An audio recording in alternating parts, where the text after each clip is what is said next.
મુસ્લિમ પઠાણ ખાન સાહેબ હોટેલવાળા મહેમૂદ ખાન ઉસ્માન ખાન પઠાણ ઉંમર વર્ષ 84 તારીખ 25ને ગુરુવારના રોજ અવસાન પામેલ છે। તે મરહૂમ મજીદ ખાન મરહૂમ અબ્દુલ રજાક ખાનના ભાઈ, યાસીન ખાન પઠાણ કલરવાળા, મોહસિન ખાન આરટીઓના પિતા, ફિરોઝ ખાન મજીદ ખાન પઠાણ, ઇરફાન ખાન અબ્દુલ રજાક ખાનના મોટા બાપુ,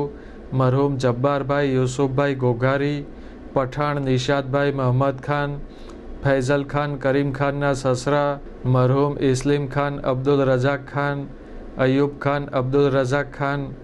મરહૂમ યુનુસ ખાન અબ્દુલ રજાક ખાન, મહેબૂબ ખાન અબ્દુલ રજાક ખાનના બનેવી,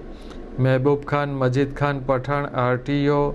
મજીદભાઈ દાદનભાઈ કુરેશીના સાઢુભાઈ થાય। મરહૂમની જિયારત તારીખ 26ને શુક્રવારના રોજ સવારે 8:30 કલાકે મોમીનવાડ મસ્જિદ ખાતે તથા મહિલાઓ માટેની બેઠી જિયારત મહેફિલે મોહબ્બત બહારપુરા સિપાઈ જમાત સાંઢિયાવાડ ભાવનગર ખાતે રાખેલ છે।